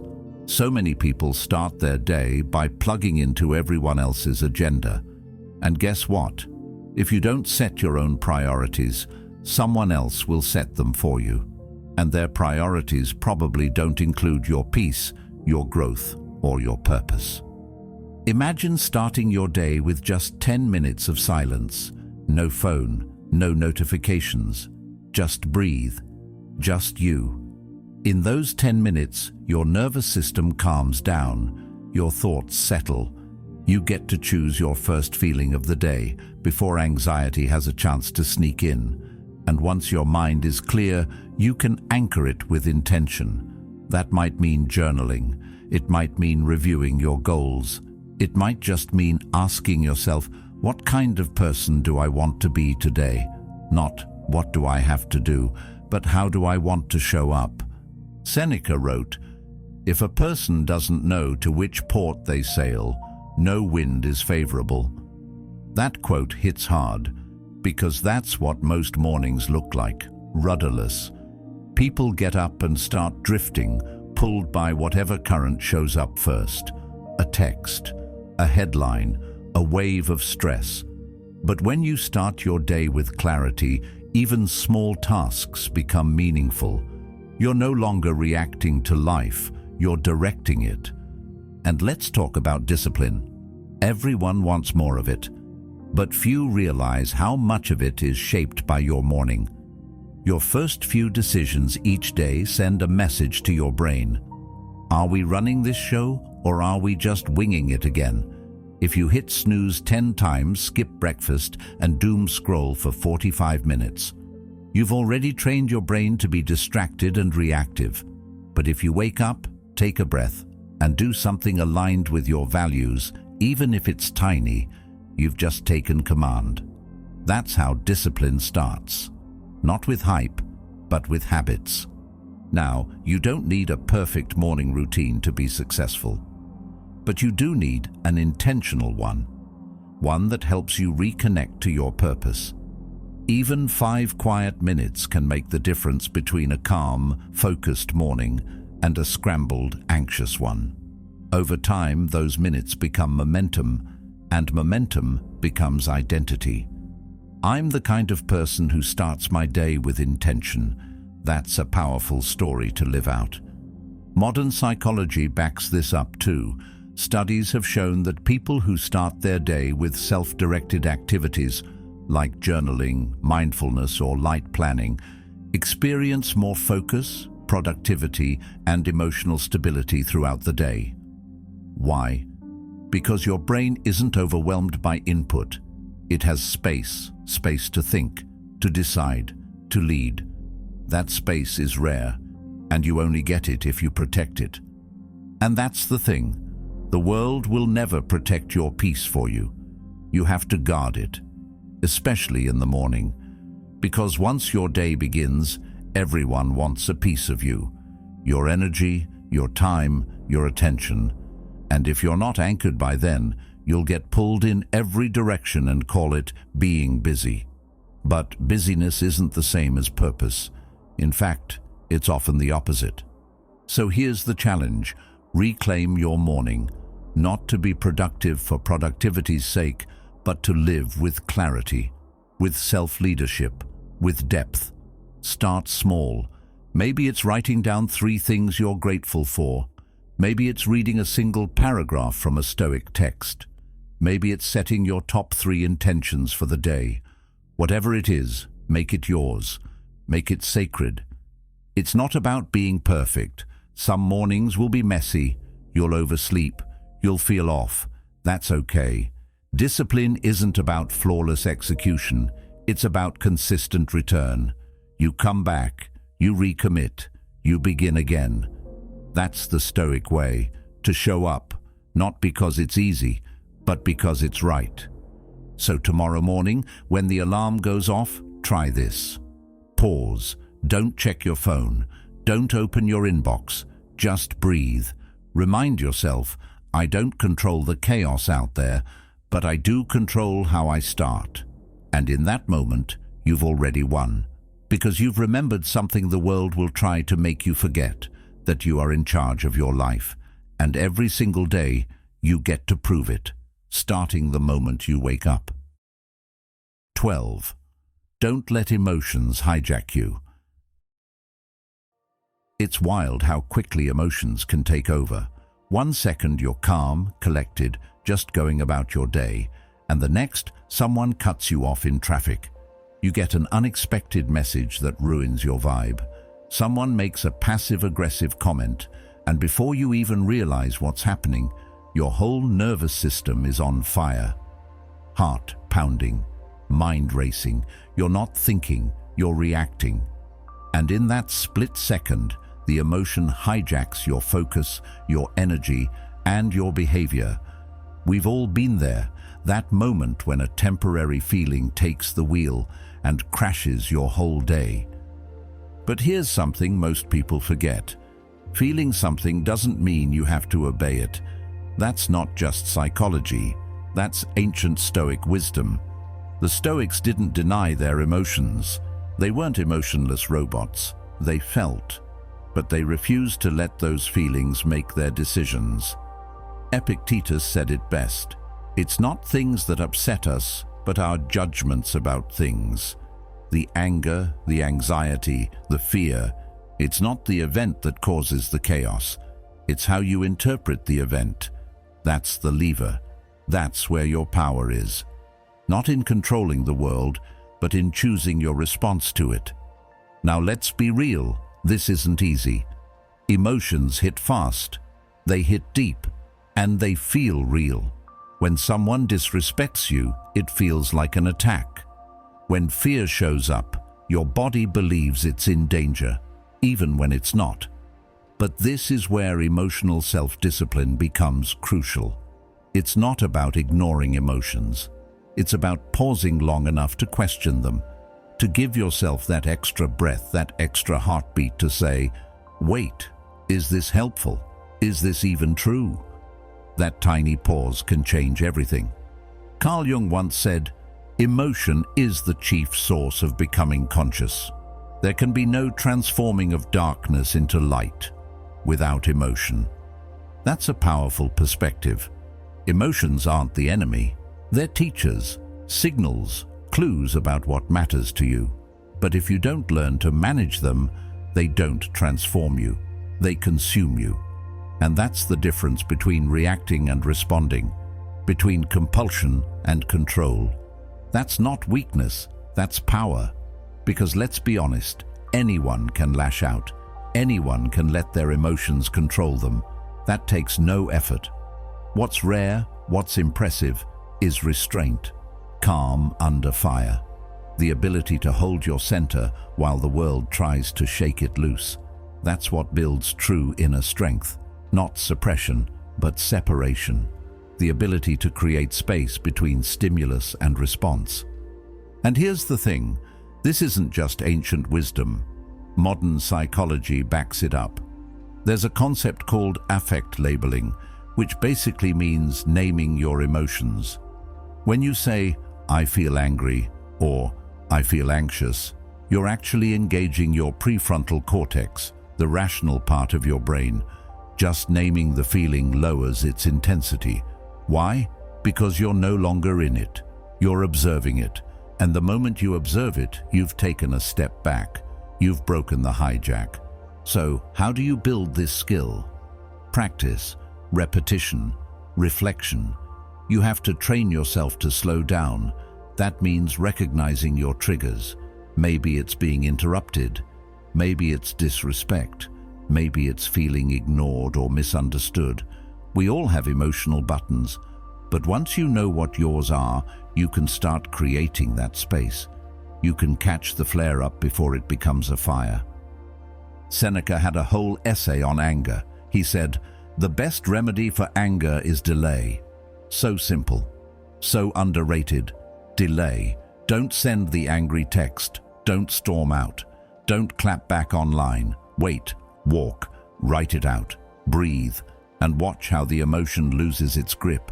Because most emotions are like waves. They rise, they crash, they recede. But if you act while they're peaking, you end up regretting it once the tide's gone. Let's take anxiety.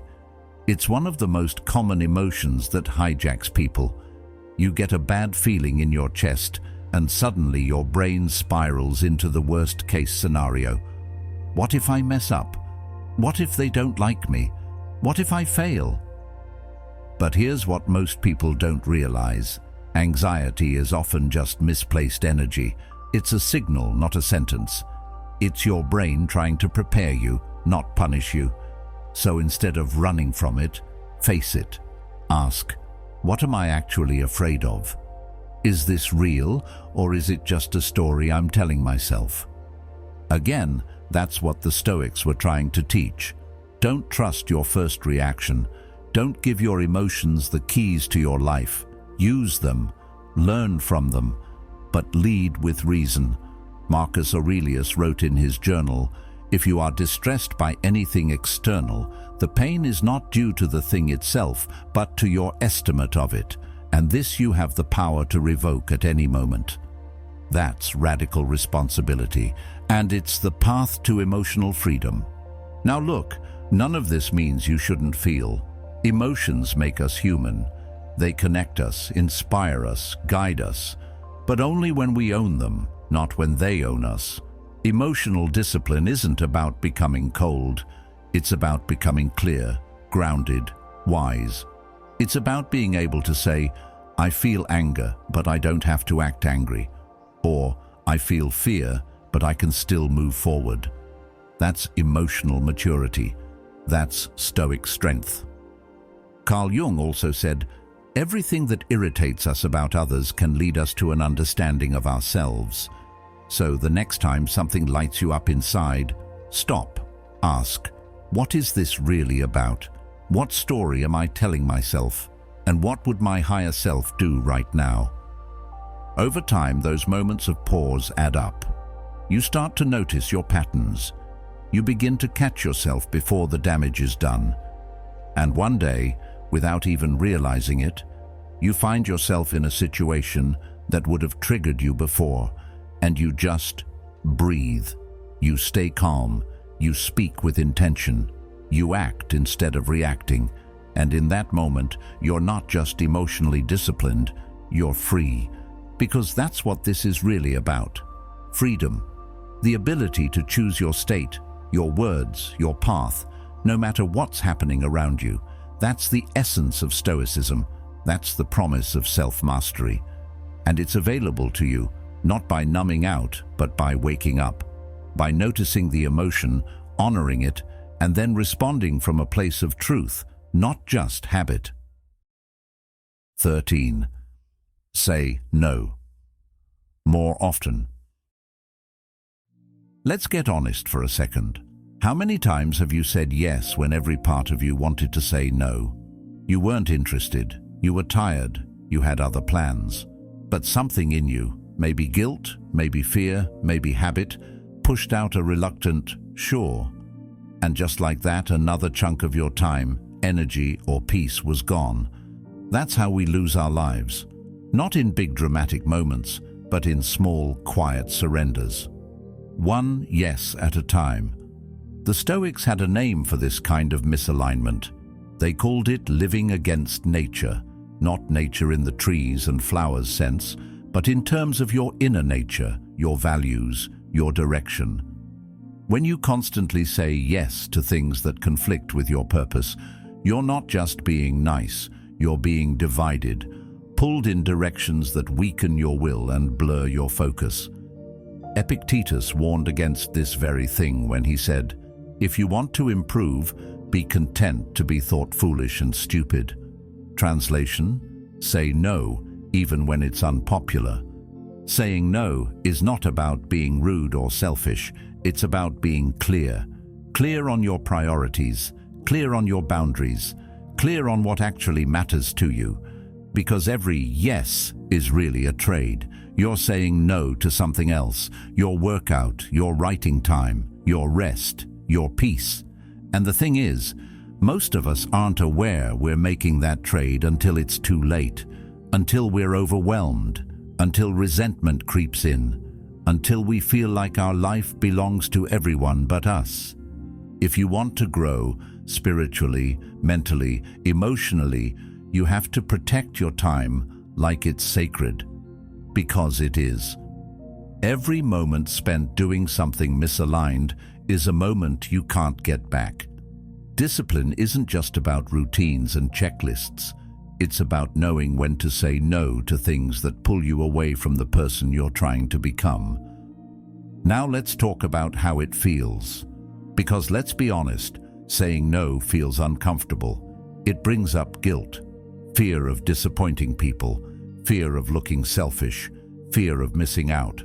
But here's the thing, your fear is not a reason to abandon your discipline. It's a signal that you're growing, that you're moving from approval-seeking to value-seeking, from trying to be liked to trying to live right. Most people are addicted to being agreeable. We've been taught that politeness is more important than authenticity, but discipline doesn't live in people-pleasing. It lives in integrity, in showing up for your life like it matters, in standing guard at the door of your energy and asking, does this deserve me? Because you don't just give time, you give yourself. And not everything is worthy of that gift. Saying no also requires vision. You have to know what you're saying yes to, deep down. If you don't have a clear purpose, you'll say yes to everything, because nothing feels more important than anything else. That's why Stoicism puts so much emphasis on knowing what's up to you, your values, your time, your focus. If you're grounded in those things, saying no gets easier. It's not rejection, it's redirection. It's not cold, it's committed. And don't get it twisted. Saying no doesn't mean shutting people out. It means showing up with intention, saying yes when it's true and no when it's not. That's how trust is built, not just with others, but with yourself. Because every time you say no to something misaligned, you're reinforcing your own sense of self-respect. You're telling yourself, my energy is valuable. My goals matter. My peace matters. That inner dialogue shapes who you become. Seneca once wrote, "He who is everywhere is nowhere." That line hits different in today's world, doesn't it? We're pulled in 100 directions. Social invites, work requests, DMS, distractions. Everyone wants a piece of us. And if we don't get intentional, we end up scattered, spread thin, living half-lives. That's why no is one of the most powerful tools in your discipline arsenal. It's not a rejection, it's a shield. Let's take a practical look. Let's say you're working on a personal project, something important to you, and a friend asks you to hang out again. You've said yes 10 times already, even when it cost you sleep, focus, or your routine. Now it's time to say no. Not out of bitterness, but out of alignment. Hey, I'd love to, but I need to focus on this tonight. Hope you understand. That one sentence, that's self-leadership in action. That's training your brain to value your own word, not just others' feelings. And sure, some people won't get it. They'll say you've changed, that you're too focused, too distant. But that's okay, because the more you evolve, the more your boundaries will frustrate people who benefited from your lack of them.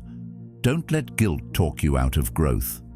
Carl Jung also said, the most terrifying thing is to accept oneself completely. Part of that acceptance is knowing what you need and being unafraid to protect it. This isn't about perfection. You'll slip.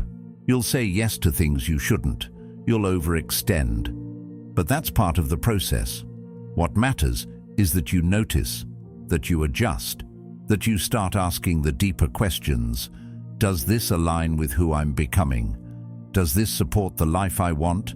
And if not, give yourself permission to decline, with love, with respect, with clarity. Because here's the truth: every no to distraction is a yes to discipline. Every no to chaos is a yes to calm. Every no to temporary approval is a yes to long-term peace. That's the trade, and it's worth it. So the next time your phone lights up with a request, pause, breathe, don't react, reflect, ask, is this aligned? Do I actually want to do this? Is this helping me stay true to myself? And if the answer is no, say it, kindly, clearly, and walk away with your peace intact. That's not weakness, that's strength. That's what it means to live by principle instead of pressure, to value your own opinion over noise, to build a life rooted in truth, not trends. 14. Use time like it's gold, because it is. You ever look at the clock, realize it's already evening, like somehow the hours slipped through your fingers while you were busy doing what exactly? Checking your phone, clicking through videos, answering emails you don't even remember writing. Yeah, we've all been there. And that quiet panic that hits you at the end of a wasted day.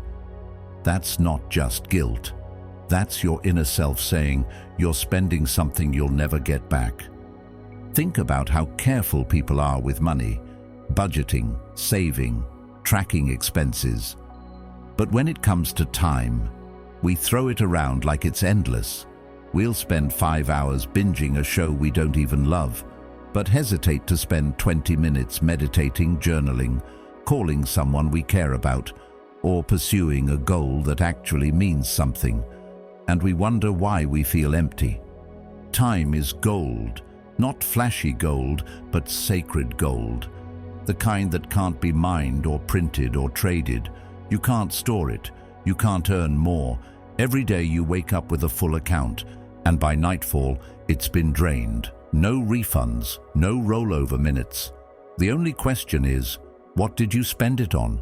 Let's zoom in on how time gets hijacked. First, there's the obvious stuff. Mindless scrolling, watching random content, getting sucked into gossip or comparison. But it goes deeper.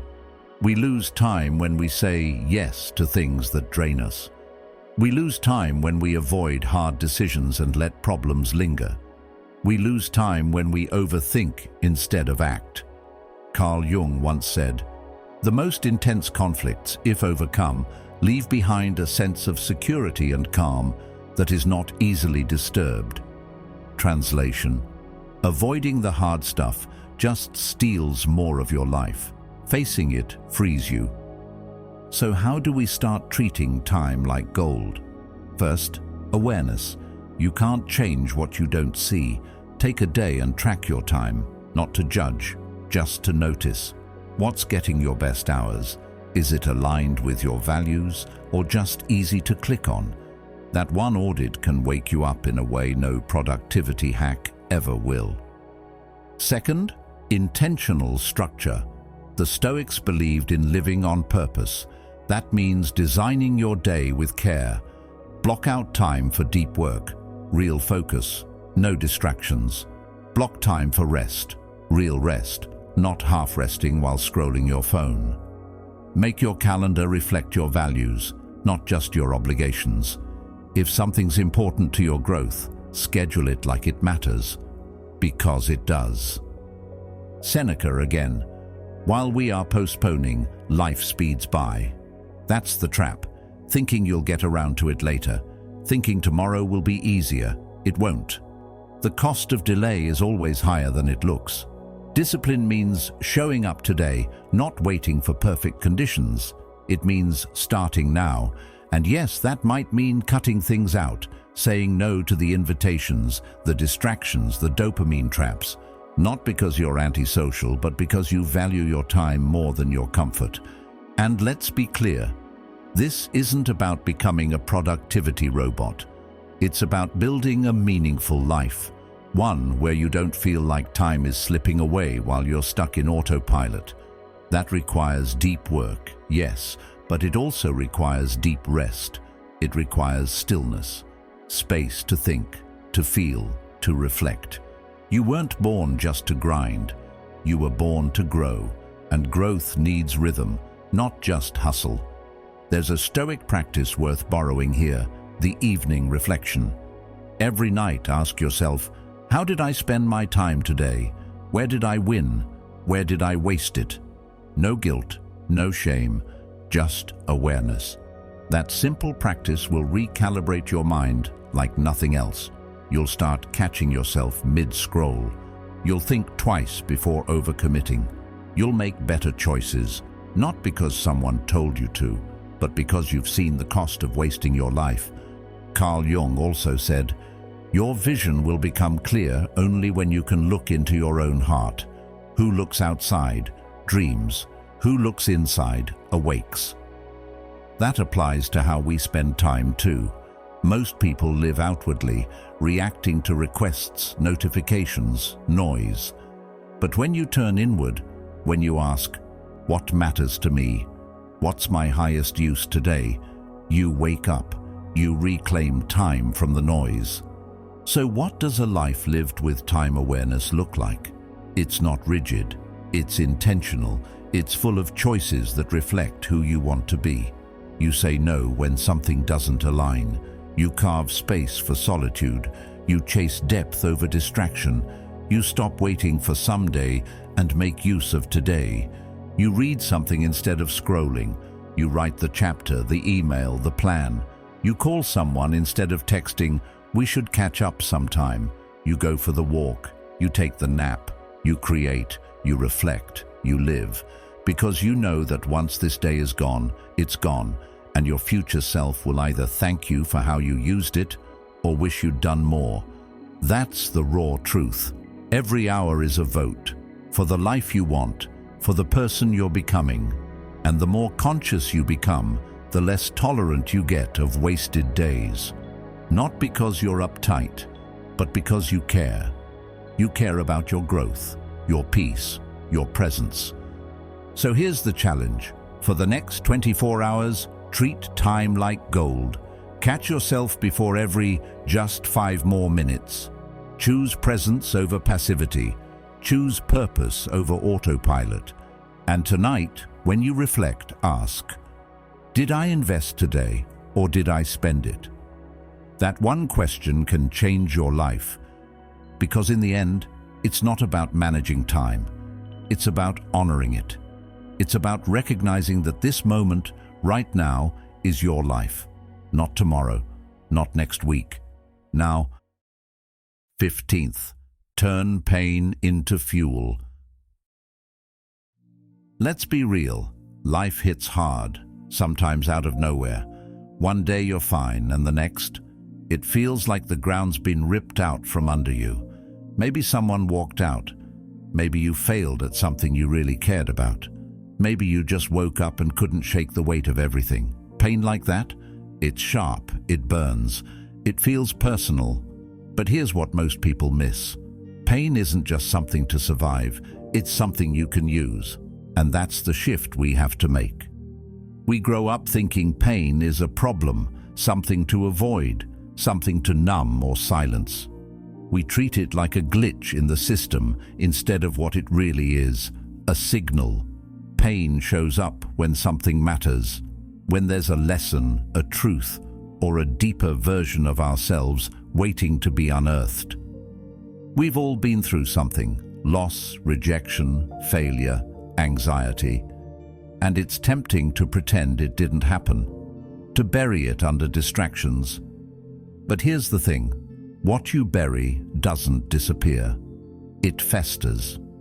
And the longer you avoid your pain, the more power it gains over you.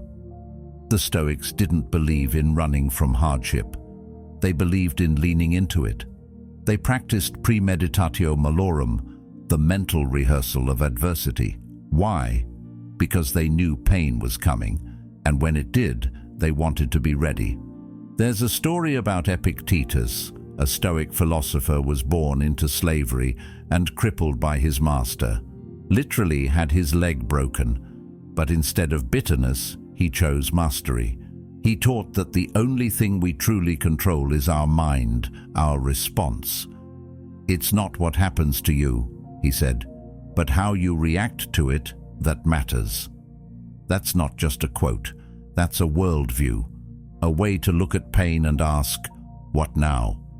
Because that's where discipline is forged, in the fire of difficulty. When life tests you, you get two choices: collapse or convert. Collapse into self-pity, blame, excuses, or convert the pain into strength, into meaning, into movement. You don't have to pretend it doesn't hurt. You just have to decide that the hurt won't go to waste. That breakup, that failure, that diagnosis, that betrayal, all of it can be fuel. You just have to stop seeing it as the end of the road and start seeing it as the raw material for your rebirth. Seneca wrote, "Difficulties strengthen the mind, as labor does the body." He didn't say ignore the pain, he said build with it. Use it the way a blacksmith uses heat to shape steel. Pain is heat. You are the steel. And here's the crazy part. Your deepest pain can become your deepest power. Think about it. The people who've been through something and used it, they don't just survive. They shine. They have empathy, grit, depth. You can feel it in the way they carry themselves, not loud or flashy, but grounded, clear, calm, like they've wrestled with life and made peace with its chaos. Let's get practical. What does turning pain into fuel actually look like? It starts with honesty. Drop the mask. Acknowledge what hurts. Say it out loud or write it down. Don't sugarcoat it. This isn't about positivity. It's about truth. Then ask, what can I learn from this? What is this pain showing me about what I value, about where I'm not free, about what I need to change? Pain is a brutal but honest teacher. If you're willing to listen, it will show you the next step. Second, channel it. Use your pain to push something forward. Work out harder. Focus deeper. Speak more honestly. Love more fiercely. Build something beautiful out of the rubble. The Stoics didn't believe in passivity. They believed in action, not loud, panicked action, but purposeful, principled, clear action. The kind that says, life hit me, but I'm still here, and I'm not done. You don't need to broadcast your pain. You don't need to perform strength. Just live it, quietly, consistently, one choice at a time. Every time you show up instead of shut down, that's you transforming pain into power. Every time you refuse to numb and choose to feel, that's alchemy. Every time you speak your truth without shame, that's growth. And no, it's not fast. There's no shortcut here. Turning pain into fuel is a slow, messy process. Some days you'll cry, some days you'll regress, some days it'll feel like nothing's changing. But over time, if you stay present, if you stay engaged, you'll realize something wild. The pain didn't break you, it built you. The scar is not a weakness, it's proof of strength. Marcus Aurelius wrote, "Look well into yourself. There is a source of strength which will always spring up if you will always look." That's what pain reveals. Not just how much you can endure, but how deep your strength runs. How unshakable your center becomes when you stop fearing hurt and start embracing growth. So here's what I want to leave you with. Whatever you're going through, it's not pointless. It's not random. It's not the end. It's an invitation to step into your power, to clarify your values, to rise from what tried to bury you. Don't wait for the pain to pass to get stronger. Get stronger while it's still here. Discipline isn't built in loud moments. It's built in the quiet choices no one sees. The way you show up, the way you speak to yourself, the way you stay true, even when it's hard.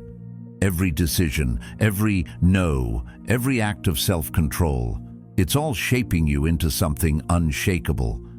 That's the Stoic way, not to escape life's pain, but to use it, to rise through it, to become fireproof.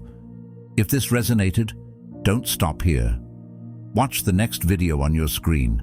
There's more wisdom waiting for you. And thank you for your presence, for being with Stoic Journal, for your focus and your willingness to grow. You're not just watching a video, you're walking the path.